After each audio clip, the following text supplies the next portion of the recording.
absence of democracy in the Arab world. The fact is that there is no place in the Arab world today where you can tell the truth or speak without interference. You can't do it in the universities. You can't do it in the media. You can't do it on the street. You can't do it in meeting houses.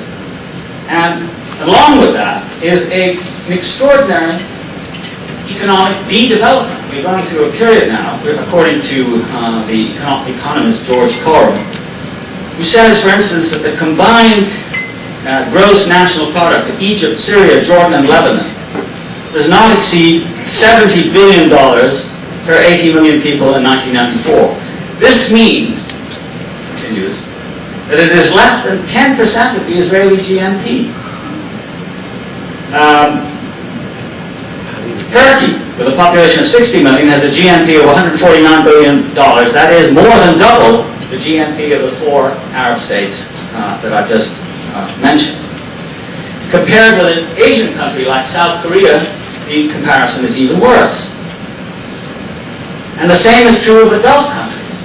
If you look at the Gulf countries, that their output is actually going down, and has now fallen below the figure, below the level, according to Coram, of a mid-sized European country like Spain, which only recently initiated its industrialization process. Spain has registered a GNP of $525 billion per 40 million people compared with 252 million Arabs. And then he says when you look at exports, they're going down. If you look at individual per capita income, that's going down at the rate of 2% per year in the Arab world.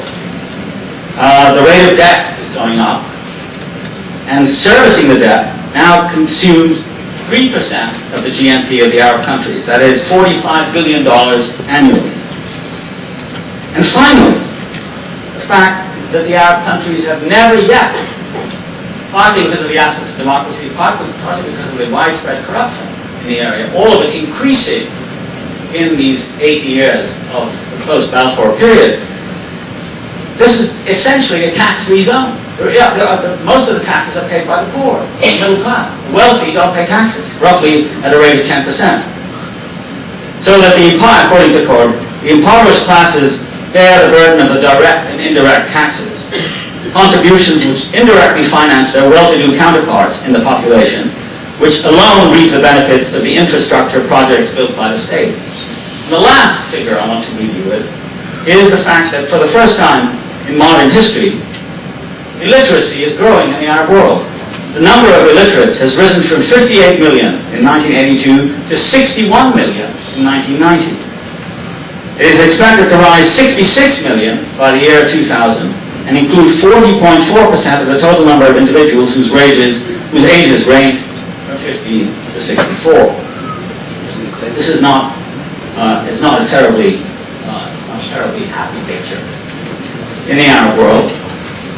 And the third factor in the contemporary Arab world's disarray, I think, is the continued hegemony of the United States and Israel directly over the major Arab countries.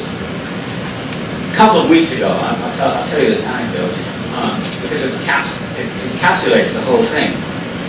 I was, not because of me, but because of a friend of mine, we were invited to have lunch with the Secretary General of the United Nations, Mr.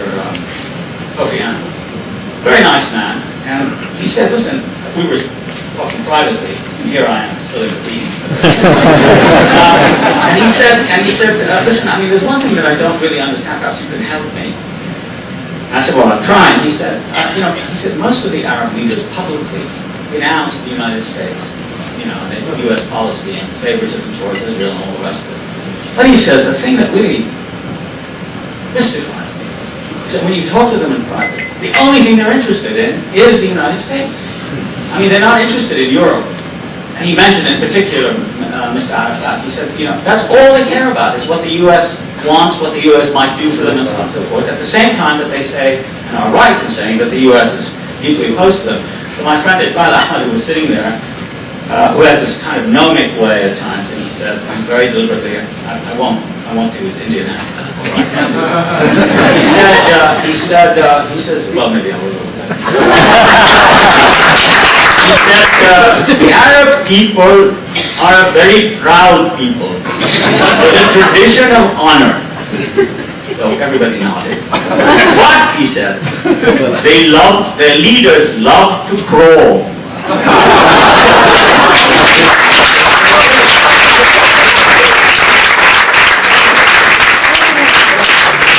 So like Israel, and this is what gives this moment such pregnancy and such significance, I think, is that there is a crisis of knowledge and strategy and leadership in the Arab world today, which is really quite stunning all across the board. I mean, you can't think of a single leader of the 22 or 23 Arab countries that you have any faith in, certainly very little respect for, and hardly no credibility in at all.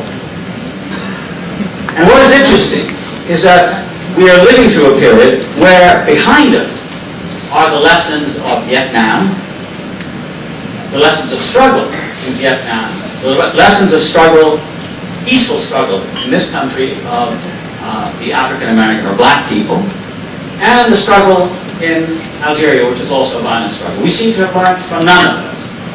And we seem not to have learned even from the struggle in South Africa, what the ANC was able to do with considerably lesser means than any Arab struggling against Israel has today.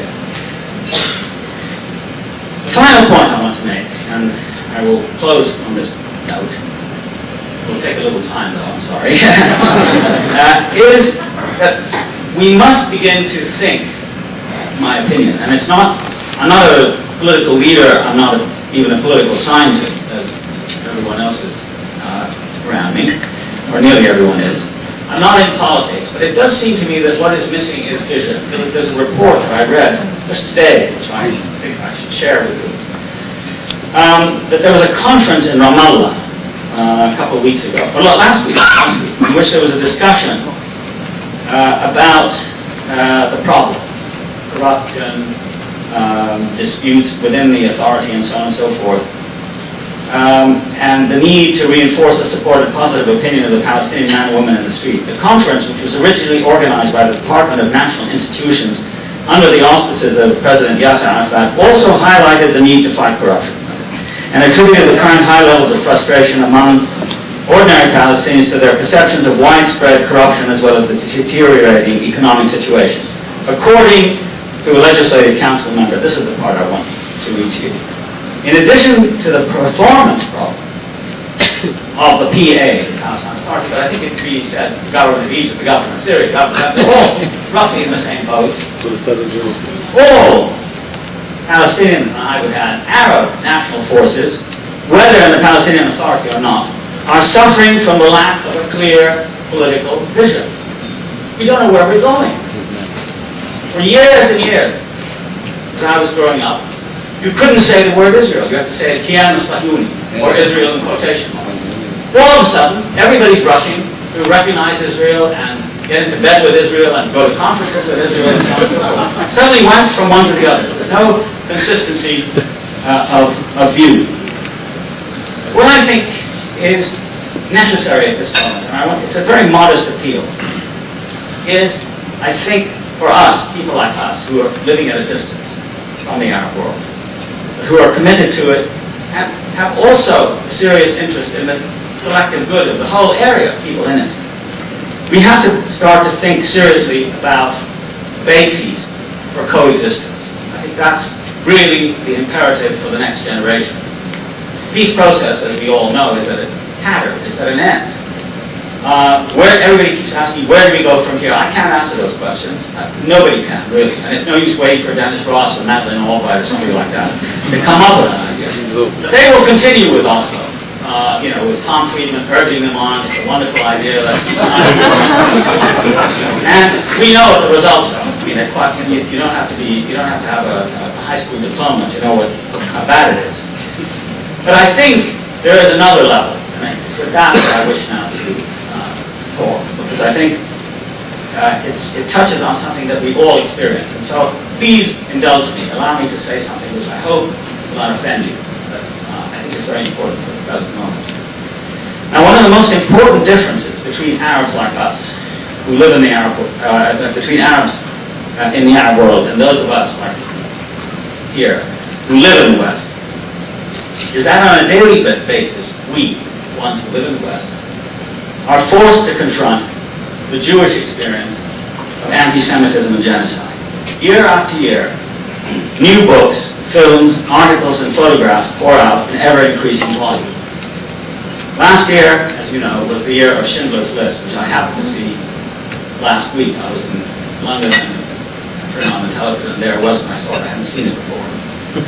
This is the Steven Spielberg film that put the horrors of the Holocaust before literally hundreds of millions of people. There have been numerous controversies about the reasons for the German catastrophe, how an eminently civilized nation that had produced Europe's greatest philosophers and musicians, and among its most brilliant scientists, poets, and scholars, could have descended not just into the madness of Nazism, but into the most awful program of human extermination in history. Anyone like us, who now lives in the United States, France, or elsewhere in Europe, cannot ever escape the pictures of Auschwitz and Dachau, the constant reminders of Jewish suffering and torment, the ceaseless evidence of mass inhumanity directed against principally one people, but not only, Gypsies, Slavs, etc. The Jews, who despite their achievements and contributions to culture were reduced to the status of mere animals to be gassed and cremated by the millions. It is certainly true that a great deal of this history is not only circulated everywhere in universities, schools, museums, and public discourse in the West. It is also the stuff of controversy, provided most recently by Daniel Goldhagen's book, Hitler's Willing Executioners. It's a book that argues that every German wanted to kill Jews. Goldhagen's thesis was that every German, not just the Nazi Party, nor only the psychopaths among Hitler's entourage, was prepared to, and indeed did carry out the genocide against the Jews. Most historians have disagreed with this extreme view. But the question of European, and more particularly Christian, mass guilt continues to exercise the Western world. Among Jewish Americans whose community was spared the horror of what happened in Europe, the Holocaust is fervently studied and memorialized. All people here who teach in universities will know that in their universities there's bound to be now a Holocaust program on Holocaust studies. It is noteworthy, for instance, that Washington, right here, is the site of an extremely important, lavish Holocaust museum, and not the place where the extermination of Native Americans or millions of African slaves is commemorated. To some extent, therefore, the Holocaust is used retrospectively to justify contemporary political actualities.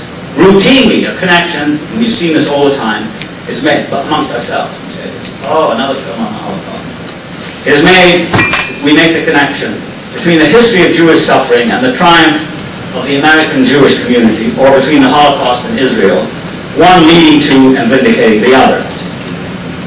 And certainly there's been enough history uncovered to show that the mainstream Zionist movement was at times less interested in saving the whole Jewish people from elimination than in rescuing some for settlement in Palestine. By the same token, right-wing Zionists, like Shamir, for instance, during the Nazi period, did contact the Germans for help and support. All in all, though, the sheer enormity of what took place between 1933 and 1945 beggars our powers of description and understanding. The more one studies this period, and I would argue that as Arabs we must study it, for reasons that will become clear in a minute. The more one studies this period and its successes, the more one must conclude that for any decent human being the slaughter of so many millions of innocents must and indeed should weigh heavily on subsequent generations, Jewish and non-Jewish. However much we may concur with Tom Seger in his book, The Seventh Million, that Israel has exploited the Holocaust for political purposes, there can be little doubt that the tragedy's collective memory and the burden of fear it places on all Jews today is not to be minimized. Yes, there were other collective massacres in human history, the Native Americans, Armenians, Bosnians, Kurds, etc. And yes, some were neither sufficiently acknowledged by the perpetrators nor adequately compensated. But there's no reason at all, in my opinion, not to submit oneself in horror and awe to the special tragedy besetting the Jewish people who came to Palestine with that background.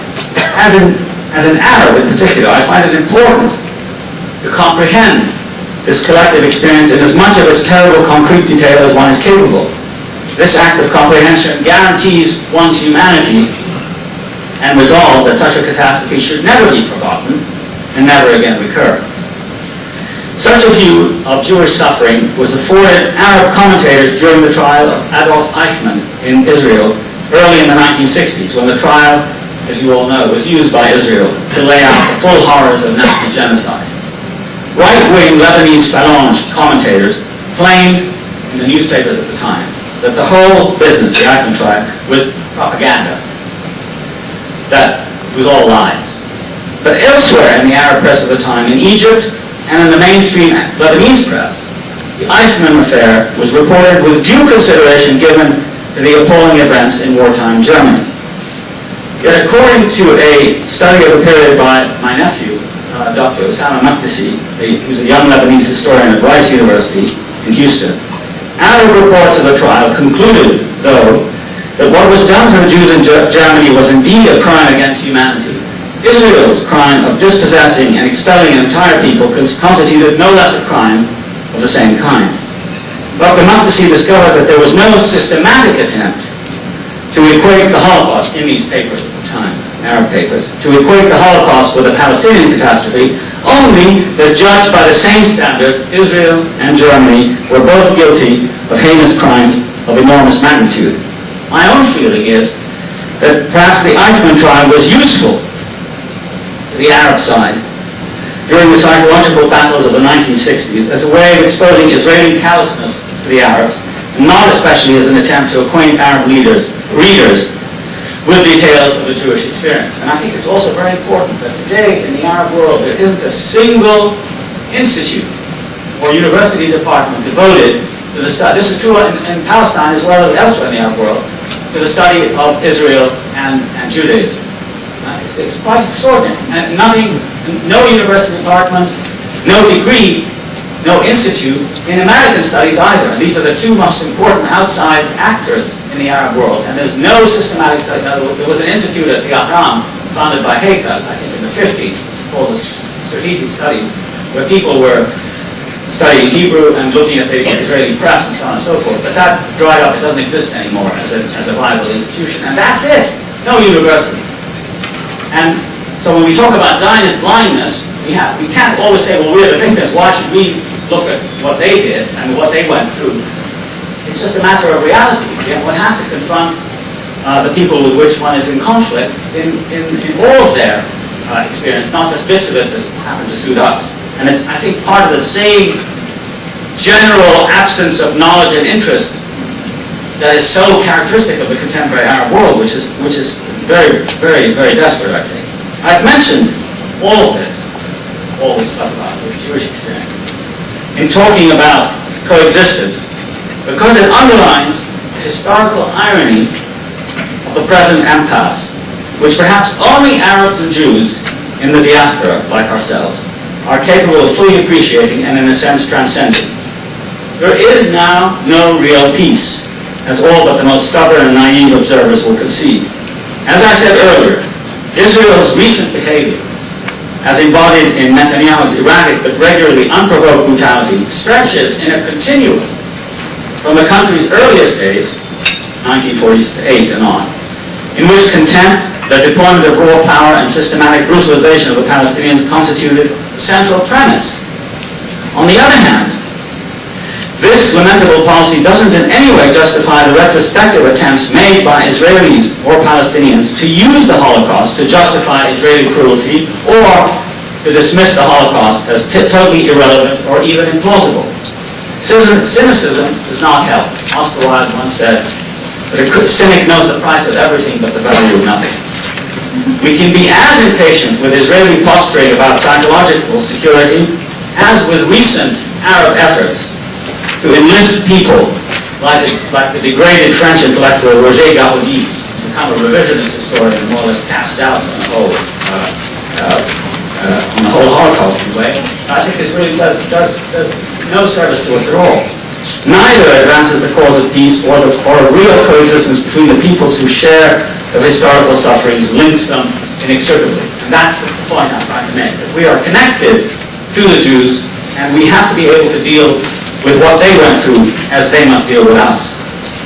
Yet except for a few Jewish intellectuals here and there, for example, the American rabbi Mark Ellis and one or two others, reflections on the desolate history of anti-Semitism and Jewish solitude by Jewish thinkers today has been inadequate, as that symposium in the New Republic shows. For there is a link to be made between what happened to Jews in World War II and the catastrophe of the Palestinian people. But it cannot be made only rhetorically, or as an argument to demolish or diminish the true content both of the Holocaust and of 1948. Neither is equal to the other. Similarly, neither one nor the other excuses present violence. And finally, neither one nor the other must be minimized. There is suffering and injustice enough for everyone. But unless the connection is made by which the Jewish tragedies seem to have led directly to the Palestinian catastrophe by, let us call it necessity, rather than pure will, we cannot coexist as two communities of detached and uncommunicatingly separate suffering. It has been the failure of Oslo, the plan in terms of separation, a critical partition of people into individual but unequal entities, rather to grasp, and this I attach a lot of importance to, rather than to grasp that the only way of rising beyond the endless back and forth violence and dehumanization of which we have been victims is to admit the universality and integrity of the other's experience and to begin to plan a common life together. I cannot see any way at all, A, of not imagining the Jews of Israel as in decisive measure really a permanent result of the Holocaust, and B, of not also requiring from them acknowledgement of what they did to the Palestinians during and after 1948. This means that as Palestinians and Arabs, we demand considerations and reparations from them without in any way minimizing their own history of suffering and genocide. And that was what was so horrible about the ceremony in Washington in 1993 in September, where Rabin talked about the sacrifice and the suffering of the Jewish people, and his counterpart on the Palestinian side was talking as if, he was discussing the terms of the Hertz rental agreement or something. There was no sense in it of the extraordinary tragedy and suffering of his own people, and connecting that in some way also with the tragedy and suffering of the Jews. This means, I repeat, that as Arabs we demand consideration and reparations from them for that piece of the braves, as it's constantly referred to, without in any way minimizing their own history of suffering and genocide. This is the only mutual recognition worth having. And the fact that present governments and leaders are incapable of such gestures testifies to the poverty of spirit and imagination that afflicts us all. This is where Jews and Palestinians and Arabs, outside of historical Palestine, can play a constructive role that is in ethics.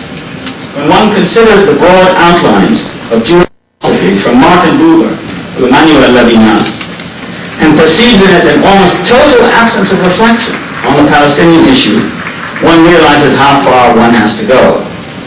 What is desired, therefore, is a notion of coexistence that is true to the differences between Jew and Palestinian, which are real, but true also to the common history of different struggle and unequal survival that links them. There can be